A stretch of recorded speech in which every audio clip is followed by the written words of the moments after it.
get hype. Here we go. Azure versus Enlightenment. Let's see what our comps are coming out from here. We've got a heavy right off the bat. Oh, all right. And a splatter scope on the other side. So no ballpoint whatsoever. We are seeing a foil squeezer coming out. That's been a really popular pick so far this tournament. Also a soda slosher on the other side. A soda slosher with ninja squid. That's an interesting choice. So he's going to try and get up maybe under the snipe point or under bike or something and put sloshes over undetected. That being said, right here, Miku just picking up a couple of splats right off the bat, being able to actually clutch it in for the rest of the team. However, has to back up just a little bit because, of course, the overwhelming pressure from mid becomes a big factor to be able to actually close in on the splat zone. I like how he's using these bombs to zone out his opponents on the zone to force them away from it so that it's easier for his team to paint it. Getting that cap makes a big difference tactically because once you have all the paint under your feet, your opponents have to back up. They have to give you a little bit of space around that zone, and that can give you some room to breathe. I think right now Azure is just kind of moving around the map, trying to maneuver as much as possible, trying to see if they can actually get a strategic pick right off the bat. Of course, right there with Nick Thick using that inkjet. Going to be able to actually just, managed to get the splat, but of course, you know, Raze manages to do the same in the process right here. It's going to be a little bit of a back and forth between both teams, but of course, Azure coming up on top, covering the mid zone. Good job with Miku and Ross. Ooh, nice job getting the pick on the jump, too. They were in a 2v3 situation, but since they were able to stay closer to each other and band together, they were able to make that a pretty even contest. It looks like it's neutralized, but we've got 1v1 painting here. Wow, Wagner's going to get four, or is that Warner? Well, couldn't see what his tag was. Yeah, despite like these constant back and forths, it seems that Enlightenment seems to come out on top because not only they get the picks whenever they need to, they immediately close in right on the center to be able to cap that zone. And here we go, Soko right now trying to fight for dear life as Ross actually comes in, gets the pick necessary. And then, of course, like I said, Enlightenment, as soon as they get that one pick necessary, and they get the zone. Oh, and nice double splat right there. Is this a triple? This is a triple, and he's got a bomb rush going onto their snipe. All right. This is such a hard spawn camp to break on this level. There's so many areas that you can hide right around a corner. There's so many specials that can do a really good job of just keeping that area locked down.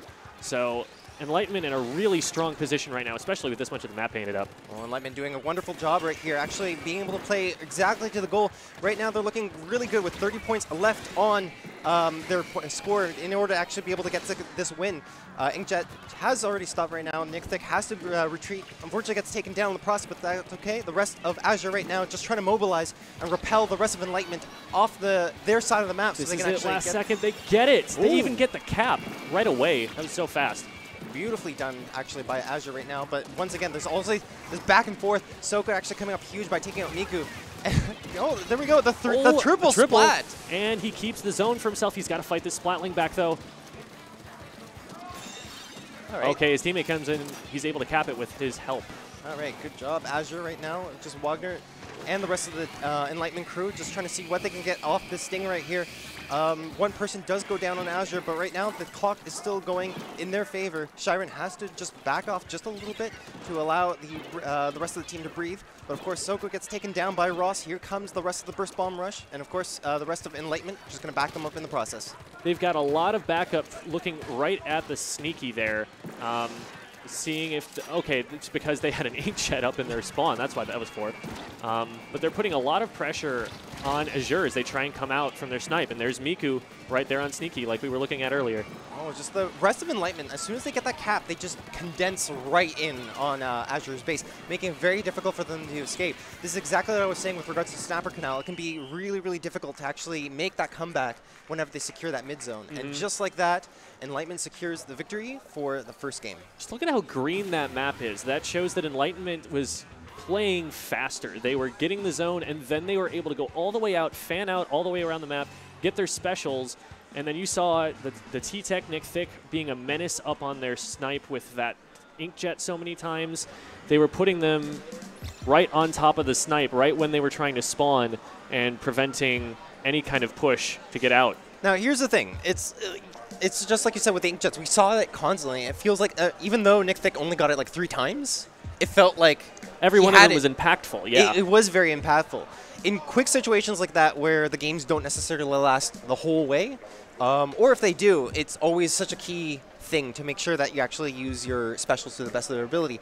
When Enlightenment, they were getting all this, like the entire zone area, not just the mid zone, but like just getting as much turf as possible. They just did exactly what they needed to do on Snapper. They just condensed in on the enemy base, and they just try to pressure them as much as possible. Mm-hmm. I think there's something to be said for putting them in a position where they're not able to bring their specials to bear. Mm-hmm. If you, for example, are trying to use certain specials like Bubbles, Splashdown, where the range is limited around you, if you can't get that to where you need it to pop to get the zone, then that's not helping. Yeah, it won't. And I think a lot of the situations there where they might have had specials, they might have been able to push, they were getting pushed back so far into their own base that even if they had special, they might not have been able to use it in the right moment. Yeah. So those 3 specials that we saw from the T-Tech, I think those were really important specials, like you were saying just now. Yeah. So, Jem, now I got a question for you. All right. Now, the thing is, we've already seen this first game. It's gone to Enlightenment. If you were on Azure at this very moment, what would you be thinking? Would you think that's like... would you be able to glean anything off how Enlightenment's playing? How would you fix up your playstyle in order to adapt to what Enlightenment threw at them in Game 1? That's really tricky because Enlightenment had control for so long. The places where, control of the game changes, I like to think, I come from the Melee community, I like to think about this like a fighting game. Yeah. The neutral is so short for these two teams. They'll clash really quickly, people will go down very fast, and if you can't pick up the information in those very few short exchanges, looking at how they spawn camp you, it's not necessarily going to be, maybe you can catch a flank like, oh, they came from sneaky, I wasn't expecting that, and you can be looking for that next time, but for the most part, I think they really need to have better interactions, like, winning their 1v1s or their 2v1s.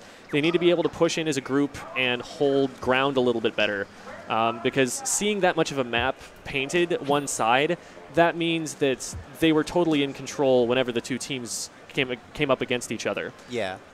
Well, that's going to be a huge thing that's going to play out as we go into the second game right here, which is going to be taking place on Tower Control Inkblot. Communication is going to be very key, and of course Azure has to be able to actually communicate amongst themselves to see what they can do to diffuse all this pressure that Enlightenment's bringing on them. Mm-hmm. It's really important on this map to have good communication about who's on tower, especially. There is a pretty crucial section here where the tower is going up a ramp, and it's really hard to get up on that tower if it's on the ramp. There's only so many places you can get onto it from. So having someone rotate back to it is sometimes a challenge. We'll see. Looks like Enlightenment has zoned them out pretty well. I don't even know if they got picked. They're down one. Yeah, but they're still the ones pushing. Ink is going on right there. Right off the bat, like the first 30 seconds of the match, Enlightenment already gets like 2 splats right off the bat. Yeah, the concept of zone control is really well understood by Enlightenment here. They're establishing a zone where the other team doesn't feel safe moving in. Ooh. Just like there. You can't step on my ramp. I'm here. I'm here by tree. Go away. And even if it's a 4v4, it seems like Enlightenment has got some kind of understanding of the game that's allowing them to say, no, you don't get to be here now. Yeah, but that's exactly it. Like in 1 minute flat, Enlightenment managed to establish so much dominance, they actually got the points down to 66. Push through a checkpoint. That's a huge checkpoint there. Yeah. So now it's up to Azure to actually decide what they can actually do to be able to answer this. And right off the bat, Mudcup right now actually looking really good, taking out 2 members, 3 members. Solid play from Mudkip. Yeah, of course, Mudkip right now just trying to see if they can actually cover as much of the map in orange as possible, trying to take a page from Enlightenment's book, and as they push the tower into the enemy base. I like the choice of Foil Squeezer here. The bubbles are going to be really good for pushing through a lot of these choke points that the tower has to go through. As we saw there, it's also really useful for popping someone off of the tower. They get through the first checkpoint.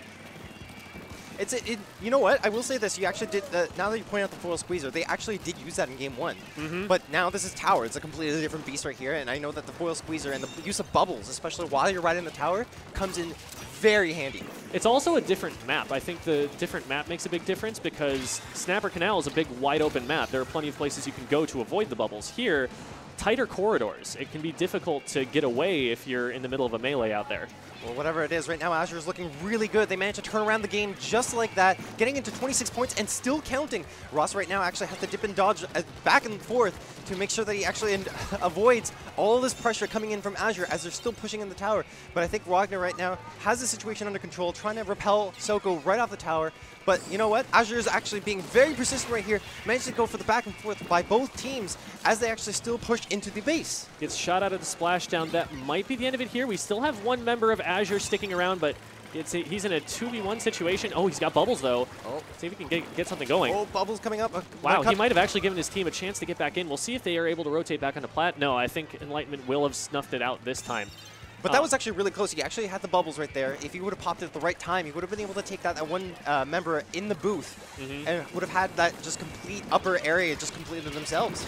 Yeah, Enlightenment, they did a good job of coming back somewhat careful. They didn't just rush in and feed, but at the same time, you know, the tower is pushing the whole time that you take all of that time to, you know, find your flank route, to find your good fights. So Azure doing a great job of applying pressure right there. Let's see if they can play defense just as effectively here. Oh my god, look how teal that Plat is right now. Here we go. Enlightenment actually showing signs of life right now, trying to see if they can actually get that that lead right here.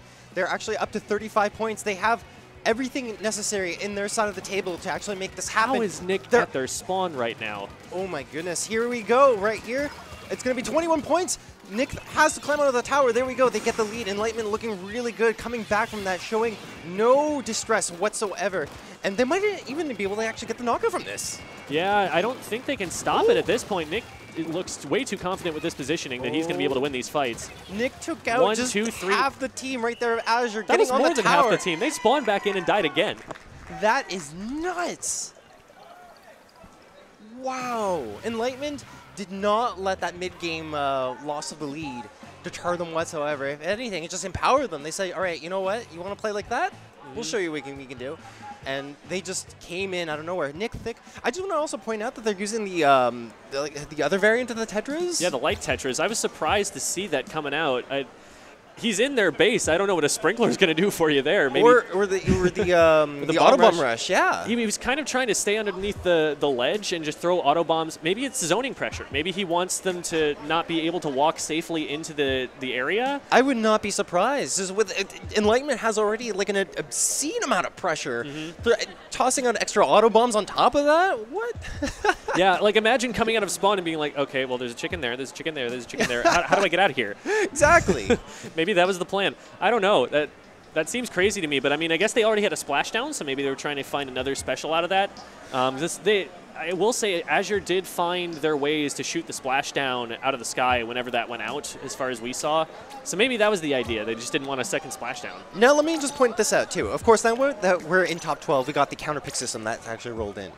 What this means is, of course, the teams get to actually decide for themselves. I believe it's the losing team that actually gets to decide what map they want. And obviously, they wanted the second map or second game, and they said, we want our Inkblot Art Academy on tower control. But it seemed like Enlightenment was just one step ahead of them. They said, okay, you guys are going to go ahead and pick that? All right, sure. We're going to roll out the light Tetra dualies and just apply all the pressure that we had applied in Game 1.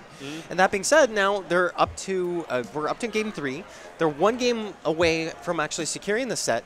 And once again, it seems like Azure is just opting for Inkblot Art Academy, but they're going to actually go into the Rainmaker variant of it. They really like their Inkblot Art Academy. Maybe that's a map they've practiced a lot. Yeah. I kind of like the idea of Rainmaker here.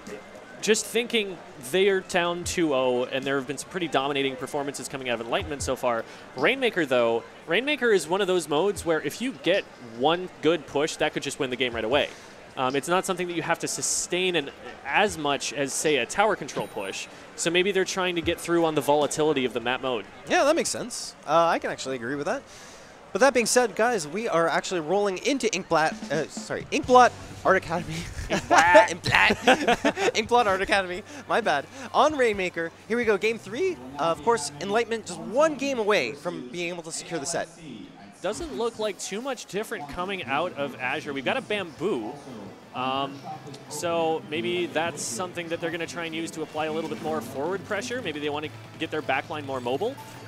Meanwhile, That it makes looks sense like to me. Enlightenment pitching a tent here. They've got a heavy Splatling and they've got a Brella. So they want to just be able to say, stop, you will go no further. But you know what? Here's the interesting thing about that Brella. It actually does also have the Autobomb Rush. So I detect a true. theme here. I'm not sure if that's exactly what they have planned for. Maybe not. Are they just the foremost Autobomb Rush users in North America? Is that what they're trying to establish here? Are they trying to establish as the new meta? Well, who knows? We're about to find out. Enlightenment right now, my goodness. they're not looking so great at the moment. It seems that right Here's now, that Azure's one good just push. they're knocking right at the door, almost taking it to the goal. But of course, Enlightenment right now, they're actually using the Stingray Ooh, to there's the repel wipe. the entire team. And just like that, right now, Enlightenment has a second chance to be able to actually pull this game in their favor. This is literally the exact same score that they got on tower control. 20. And then Enlightenment came back and pushed it to a KO. So, I mean, we'll see if the same thing holds here. Looking pretty good for Enlightenment so far. They've got a 2-3 down. Oh, they almost had that. I think if Wagner would have just waited a little bit further for that umbrella canopy to actually shoot forward. But Ross right now, sneaky, tried to actually grab the Rainmaker, trying to make a little bit more of a push. Unfortunately, 36 is not going to be able to make it. And Shiren repelling the last of,